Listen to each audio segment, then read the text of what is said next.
मेळघाटचं जर नाव काढलं तर प्रसार माध्यमावर मेळघाटातलं कुपोषण, मेळघाटातली पाणी टंचाई असे विषय तुम्हाला कायमच पाहायला भेटतात.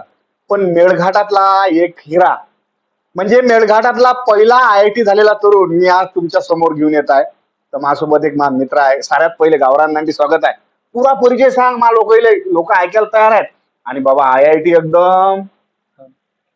माझं नाव कृणाल महादेवराव कासेकर आहे. माझं मुळगाव तेलखार. मी मूळ आदिवासी आणि मी सध्या IIT मद्रासला आहो. एमटेक परस्यू करतो इन एरोस्पेस इंजिनिअरिंग. कृणाल दादा, IITचे जर नाव काढलं थोडस मी वाचतो पेपर गिपर, खरगपूर, कानपूर, दिल्ली, चेन्नई, मुंबई. राजा लयच मोठं चॅलेंज असेल बाबा IIT एकदम चेन्नई म्हटलं तर. IIT म्हटलं की चॅलेंजेस तर असणारच आहे तुम्हाला. पण IIT मद्रास जे आहे हे नंबर 1 आहे. तुम्हाला पण प्रत्येक जीवनात काही ना काही चॅलेंजेस तुम्हाला फेस करायचे असतील ना, तुम्हाला तिथं पोहोचावं लागते. त्यासाठी थोडीशी मेहनत घ्यावी लागते. नाही तर आपल्या गावात राहून काहीच फायदा नाही आहे. आपण समजा आपल्या कम्फर्ट झोन मध्ये राहिलो तर आपली प्रगती कधीच होणार नाही आहे. म्हणून आपल्याला समोर वळत कसं जावं लागते त्याचा विचार करावा लागतो. कृणाल दादा, कसं होतं की पाहिलं आम्ही लहानपणी की 12वी झाली की आता काहीतरी एंट्रन्स एक्झाम आहे, PAT, PMT, काय CAT, नीट वगैरे आहेत. झालं, एक तर पोरग इंजिनियर, नाही तर मग तिकडे वैद्यकीय सेवा. हे IIT ते एरोस्पेस टेक्नॉलॉजी एकदम जमिनीतून हवेत. आता इंजिनिअरिंग मध्ये भरपूर ब्रांचेस असतात. त्यातलं समजा मेकॅनिकल झालं, सिव्हिल झालं. एरोस्पेस म्हणजे जी ही वस्तू ऍटमॉस्फिअर म्हणजे आकाशात तुम्हाला उडताना दिसणार आहे त्याचा सायन्स, तो कसा उडते, त्याच्या मागे सायन्स काय आहे त्याची स्टडी आहे, त्याला एरोस्पेस इंजिनिअरिंग म्हणतात. मग त्यात तुम्ही हव्यात उडणारा बलून म्हणून, फुग्गा म्हणून घ्या, तर एअरप्लेन पासून जे हवाच्या म्हणजे अंतरिक्षमध्ये जाते, स्पेस क्राफ्ट असतात, त्यांची पुरी स्टडीजला आपण एरोस्पेस इंजिनिअरिंग म्हणतो. आणि आता या स्टडीसाठी तुम्हाला लॅब्सची गरज असते, लॅबची फॅसिलिटीजची. कोणती? Advance lab. Advance lab. ते ऍडव्हान्स लॅब बेस्ट म्हणजे IIT मध्ये असतात, मद्रासमध्ये आहे. पण मी त्याच्यासाठी निवड केली की मला या फील्डमध्ये समोर काही ना काही रिसर्च करायची आहे, की बिना लॅबचे ते पॉसिबल नाही आहे. आणि जे अपॉर्च्युनिटीज आहे ते IIT मद्रासला बेस्ट आहे. त्यामुळे मी निवड केली. आणि हा अर्थात थोडासा हार्ड कोर्स आहे, भरपूर हार्ड. म्हणजे रॉकेट सायन्स आपण म्हणतो मस्ती मजाकमध्ये रॉकेट सायन्स आहे का, पण हा लिटरली रॉकेट सायन्स आहे, म्हणजे अक्षरशः.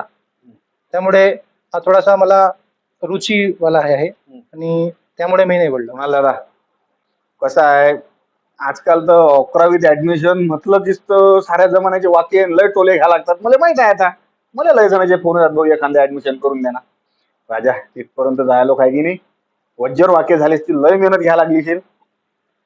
आता जसा माझी बॅचलर्स कंप्लीट झाली, मी डिसिजन घेतला होता की मला 1 वर्ष पाहिजे गेट काढायसाठी. कारण की मी अक्षरशः एवढा हुशार नाही हो. मला अभ्यास करता येते, मला रुची आहे, पण तेवढा माझा माइंड स्ट्रॉंग नाही आहे. मी डिसिजन घेतला होता की मी 1 वर्ष आपला ड्रॉप घ्यायला आहे. तेव्हा घरच्यांना सांगितलं, घरचे येतात एखादा मना ऐकले नाही की नाही बा एवढा मोठा डिसिजन 1 वर्ष वाया गेला. तर पण मला होता कॉन्फिडन्स की मी कट ऑफ काढू शकतो, मी आपला IIT जाऊ शकतो. कारण की मी माझ्या एका मित्रांना पाहिलं, म्हटलं हे काही वेगळे नाही आपल्यापेक्षा, त्यांनी मेहनत केली. अगर आता ते पोहोचू शकतात तर आपणही पोहोचू शकतो. तर मग मी 1 वर्ष ड्रॉप घेतला आणि पहिले तर मी बँगलोरला गेलो होतो कोचिंगला. आणि त्या कोरोना काळी होता, तर तिथं काही ऑफलाईन कोचिंग चालली नाही. 2-3 महिना तिथं मी जरासा घेतला, एकटा होतो, कोचिंग वगैरे केला आणि नंतर घरी आलो. तर घरी अभ्यास करायसाठी मी रूम मध्ये स्वतःला बंद करून घेतलं. लोकांसोबत बोलणं चालणं बंद. मी मोहल्ल्यात असूनही मोहल्ल्याच्या लोकांना माहिती मी मोहल्ल्यामध्ये आहे म्हणून. रूम बंद केली, फक्त जेवण करायला बाहेर निघालो, परत आलो, क्वेश्चन सॉल्व्ह केले. आणि कॉम्पिटिशन एक्झाम मध्ये सर्वात जे महत्वाची गोष्ट असते ते प्रॅक्टिस आणि सेल्फ स्टडी. ट्युशन वाले तुम्हाला फक्त बेवकूफ बनवतात. त्यांचं जे बिझनेस आहे ते रँकर्सला चालते. रँकर्स कुठूनही निघतात, लोकांना रँक कुठूनही भेटते. जे हुशार लोक आहेत त्यांना रँक भेटतेच, आणि त्या रँक दाखवून कोचिंग वाले ऍडमिशन घेतात. जे ऍव्हरेज स्टुडंट्स आहेत, ज्यांना हे भेटत नाही, मार्क भेटत नाही, त्यांच्याकडून ते फीस काढून त्यांचा बिझनेस चालते. मी ऑनलाईन क्लास लावली होती. ऑनलाईन क्लासेस करून मी स्वतः सेल्फ स्टडी केली. मॅक्सिमम सेल्फ स्टडी कमीत कमी 10 आवर्स, 10 पैकी जास्त तुम्हाला तास अभ्यास करायला लागन. सेल्फ स्टडी क्वेश्चन सॉल्व्ह करायला लागन. त्या क्वेश्चनच्या मागचा सायन्स हा कोण असा झालाय बा, तर फॉर्म्युला कसा आलाय बा, ते तुमच्या लक्षात आलं तेव्हा तुम्हाला ते कुठं होऊ पाहणार. मग मी तसं मेहनत करत राहिलो. नंतर टेस्ट सिरीज वगैरे सॉल्व्ह केली. नंतर मग मला टेस्ट सिरीज करत करत मला कॉन्फिडन्स येऊन गेला की नाही बा, आपल्याला एवढे प्रश्न येते, हा माझा स्ट्रॉंग पॉईंट आहे, हा माझा वीक पॉईंट आहे. स्ट्रॉंग पॉईंट आणि वीक पॉईंट आपल्याला लक्षात असो, आपण जेव्हा क्वेश्चन सॉल्व्ह करतो, अभ्यास करतो, तर आपल्याला लक्षात येते की हा मला विषय आवडते, हे सब्जेक्ट आवडते आपल्याला, त्या सब्जेक्टमध्ये कमी आवड आहे, कोणत्या सब्जेक्टमध्ये आपण जास्त स्कोअर करतो, कोणत्या सब्जेक्टमध्ये आपण कमी स्कोअर करतो. मग ते माणसाला लक्षात ठेवावं लागते. आणि ज्या सब्जेक्टमध्ये आपल्याला चांगला मार्क येत आहे ते आपला स्कोरिंग सब्जेक्ट आहे, त्याच्यात आपल्याला पूर्ण मार्क आला पाहिजे, आउट ऑफ मार्क आले पाहिजे, असा आपण प्रयत्न करावा. जे सब्जेक्ट आपल्याला कमी आहे त्याच्यात आपण जास्त मेहनत करावं. पण त्याच्यात माणसानं सिली मिस्टेक्स म्हणजे एक्साइटेड होऊन आपण क्वेश्चन सॉल्व्ह नाही करायला पाहिजे. आपण नाही बा याच्यात आपल्याला कमी येते, तर एकदम केअरफुल राहून त्याला सोडवावं. ही आहे पेपर द्यायची पद्धत. मला रा आपलं नाव आहे बुड मेळघाट. आता मेळघाटातला पहिला IIT स्टुडंट आमचा कुणाल आहे. पण यावेळेस पुढच्या वेळेस या कृणालच्या माध्यमातून मेळघाटातले काही दिशा काय नेमकं आहे का, काही असं वाटतं का काहीतरी करा म्हणून? हो ना, आपलं समजा कोरकू समाज, आदिवासी समाज जे आहे ते मेहनती खूप आहे. त्यांच्यात ते क्वालिटी आहे की ते मेहनत खूप करतात, पण त्यांना ना गायडन्सची कमी आहे. ते गावाच्या बाहेरच निघाले पाहिजे. जसं मी म्हटलं कम्फर्ट झोन, गाव त्यांचा कम्फर्ट आहे. आपण म्हणतो ना विहिरीतला मेंढूक, त्याला वाटते विहिरीत दुनिया आहे, तर आपण विहिरीच्या बाहेरच निघायला तयार नाही. आता आदिवासी समाजाला रिझर्वेशन आहे. रिझर्वेशनचा खरा अर्थ काय आहे की तुम्हाला अपॉर्च्युनिटी आहे. आता त्या रिझर्वेशन मुळे त्याच्यात धरवा, अरे मी हेल्प ना IIT ला लागलो तर मला दुनिया दिसली, मला समजलं की समोर का अपॉर्च्युनिटीज आहे, का आपण शिक्षण करू शकतो. तसंच रिझर्वेशनचा अर्थ आहे की तुम्हाला अपॉर्च्युनिटीज भेटली पाहिजे.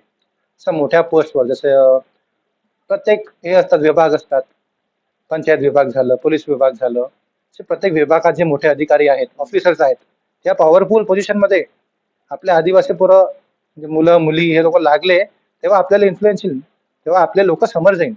पण त्यासाठी आपल्याला या गावातून याच्यातून कम्फर्ट झोन म्हणून बाहेर निघाला. त्या करासाठी आपल्याला पहिले शिक्षण काऊन बा किती महत्वाचं आहे ते लक्षात आलं पाहिजे. आता मी तर आलो, माझा हा प्रयास राहणार दरवेळी की मी आपल्या फेलो स्टुडंट्स म्हणजे आपल्या स्टुडंट्स आहेत, मुलं मुली आहेत, त्यांना शिकण्याची भरपूर इच्छा आहे, त्यांना मी गायडन्स करू, त्यांना मी सांगू की समोर तुम्ही शिक्षणात काय करू शकता बा, कसं तुम्ही समोर होऊ शकता. आणि आपलं म्हटलं तर आदिवासीचं रिझर्वेशन कमी आहे, पण रिझर्वेशन कमी मनाचा अर्थ काऊन आहे म्हणजे मार्क कमी असतात, मार्क कमी असतात, मार्क्स कमी काऊन लागते, कोणी चाललंच नाही. रिझर्वेशन म्हणजे असं नाही आहे, सीट्स असतात रिझर्व, पण जनरलचे मार्क जास्त काऊन आणि आपल्या आदिवासीचे मार्क कमी काऊन? काऊन की जनरल मध्ये तेवढे लोक चालले एक्झाम झाले, आपले आदिवासी याच्यात लोक चाललेच नाही एक्झाम झाले, मग त्यांचा मार्क नाही कमी करून तर काय करणार. आपली जीत कधी होणार आहे, जेव्हा आपलं कट ऑफ जनरल सोबत लागन, म्हणजे आपली थोडी कॉम्पिटिशन वाढली, आपले आदिवासी पुरं शिकून आले.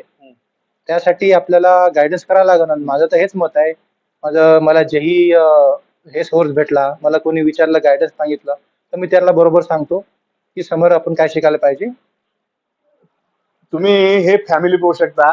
भाऊ तिकडच्या बाजूनं, आई कृणालचे वडील असणारे श्री महादेवराव काजदेकर सर. आपल्या मेळघाटातलं एक पोरग आज IIT होऊन राहिलं. एक पालक तर ठीक आहे, पण एक मेळघाटातला सच्चा सामाजिक कार्यकर्ता तुम्ही आहे. कारण मला माहित आहे की कोणी बिमार पडलं, इमर्जन्सी दवाखान्यात न्यायला लागते, रक्ताची कमतरता पडली की तुम्हाला फोन येते. आपला एक मेळघाटातला पोरगा IIT होत आहे. काय काय नेमक्या भावना आहेत तुमच्या? आमचं कसं आहे, आम्ही शिक्षणाकडे जास्त भर दिलेला आहे आणि प्रत्येक मेळघाटातील आदिवासी लोकांचं जे काही आमचे कोरकू समाज 90% पेक्षा जास्त आहे, त्यांना आम्ही तेच म्हणतोय की बा शिक्षणाकडे जास्तीत जास्त भर द्या. आणि वसतिगृह आहे, त्यानंतर स्कॉलरशिप आहे, सगळं आहे, आर्थिक बरोबर सगळं मिळते त्यांना. त्या उद्देशानं हा जो कुणाल आहे, कुणाल खूपच हुशार होता लहानपणी सुद्धा. तेव्हापासूनच त्याचा आम्ही 12वी नंतर काय करायचं आहे बहुतेक त्या उद्देशानं त्याला म्हणजे मोठ्या याच्यामध्ये करायचा विचार केला. आणि मेळघाटातून कुठंतरी काहीतरी एक हिरा निघाला तो. आणि आज IIT चेन्नईमध्ये एरोस्पेस मध्ये म्हणजे विमानाचा याचा इंजिनियर म्हणजे तो पूर्ण सायंटिस्टच म्हणायला हरकत नाही, याच्यामध्ये तो प्रवेश घेतलेला आहे. आम्हाला अभिमान आहे खूप. आणि मेळघाट मधील आणि त्याच्यात ते आदिवासी कोरकू मधील हा मुलगा हे झालेला आहे. बाकीचे इतर विद्यार्थ्यांनी सुद्धा त्याचा अवश्य लाभ घ्यावा आणि पुढे जावं. आणि त्यांना आम्ही निश्चितच मार्गदर्शन करू, पुढची दिशा ठरवून देऊ. तर कृणालचा असणारा मोठा भाऊ माझ्यासोबत आहे. आज PhD चालू आहे, म्हटलं भूगर्भशास्त्रातही याची मागणीत राहिली. एक दिवस याची मला स्पेशल मुलाखत घ्यायला लागेल. अरे जमिनीतला शोध आज लोक लागला आणि ते संशोधनाचं काम नक्कीच भविष्यात आमचा दादा करेल. आज एक लहान भाऊ अशा क्षेत्रात नाव केलं आहे आणि ज्याच्यामुळे आपल्या मेळघाटचं नाव खरोखर कोणत्यातरी ठिकाणी अधोरेखित केलं जाईल, चांगलं नाव होईल. तर आज भाऊ IIT चेन्नई सारख्या ठिकाणून बाहेर निघत आहे, एक चांगलं नाव घेऊन बाहेर निघत आहे. तर काय नेमकं भावाबद्दल वाटत आहे? मला तर अभिमानच वाटत आहे. हा. आणि तो तुम्हाला सांगतो मी त्याचा स्ट्रगल जो आहे हा. ते स्ट्रगल माझ्यापेक्षा कोणी जास्त बघितलं आहे. हा. म्हणजे लहानपणीपासून त्यानं स्ट्रगल केलेलं आहे आणि इथपर्यंत गेलेला तो, म्हणून मला भरपूर अभिमान आहे त्याचा. कारण त्याचं वर खाली सर्व काही मी त्याचं पाहिलेलं आहे. आणि तुम्ही मेळघाटातलं पहा, मेळघाटातला कोणी असा व्यक्ती कधी IITत जात आहे तर किती अभिमानाची बाब आहे तुम्हीच विचार करा. बस एवढंच बोलू इच्छितो की भरपूर अभिमान आहे.